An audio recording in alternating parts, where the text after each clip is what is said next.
Italia si cerca e si acquista vino biologico con sempre maggiore decisione. Secondo i dati della ricerca Nomisma Wine Monitor, presentata in occasione di Vinitaly 2018 alla Fiera di Verona, nei prossimi anni il 20% dei consumatori sceglierà vini bio, il 9% vini sostenibili, mentre il 25% opterà sempre e comunque per vitigni autoctoni. Il trend positivo delle vendite bio va di pari passo con l'aumento delle superfici dedicate. Già oggi il 15% della superficie vitata italiana, poco più di 103.000 ettari, è coltivata con metodo biologico.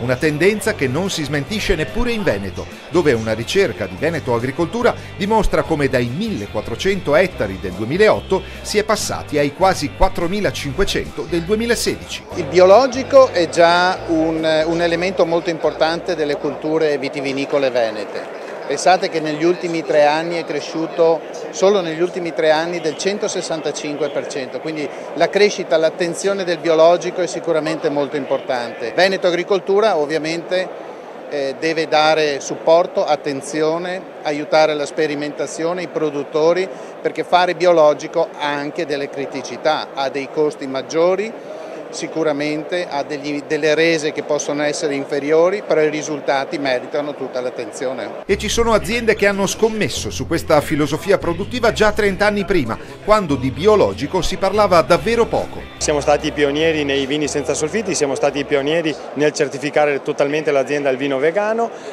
Novità di quest'anno, abbiamo inserito l'ulteriore vino senza solfiti, che è il Pinot Grigio, vino che sta andando di moda, che sta andando bene in tutto il mondo, e un vino che piace sempre di più, e quest'anno abbiamo il piacere che l'Ente Fiera di Verona con Five Star ha dato 2 premi all'azienda su 2 senza solfiti, quindi questo ci riempie di orgoglio, vuol dire che i vini senza solfiti iniziano a piacere anche ai consumatori ma anche ai degustatori, e questo è molto bello. Per potersi fregiare della dicitura biologico esistono regole ben precise. La legge è molto chiara, da 3 anni di conversione, da quando un'azienda sceglie di produrre in biologico, deve coltivare in biologico, dopo 3 anni di conversione ci si può fregiare della certificazione del biologico. Produrre vino biologico significa poter offrire un prodotto più sano. La legge impone che quando qualsiasi alimento ha più di 10 mg di anidride solforosa, che è un conservante alimentare, c'è l'obbligo di scrivere in etichetta che fa parte degli allergeni. In questo caso c'è una legge europea che limita i solfiti a livello europeo su tutti i prodotti, anche nel vino, e nel nostro caso nei solfiti siamo sotto i 10 mg litro. Nel refosco noi siamo a 1, quindi non c'è traccia di solfito. Abbiamo un vino molto strutturato, macerato, con grandi antociani, polifenoli che gli danno conservabilità nel tempo. Data l'esperienza maturata sul campo, l'azienda di Piccinin, che si trova nel comprensorio di Lison Pramaggiore in provincia di Venezia, collabora da tempo con Università e Regione Veneto per realizzare progetti sulle varietà antiche e autoctone del territorio. Noi da diversi anni la nostra azienda collabora con la Regione Veneto tramite Veneto Agricoltura per fare sperimentazione. Abbiamo fatto un progetto SIGMA su una grande collezione delle vecchie varietà autoctone del nostro territorio per non perdere la nostra storia.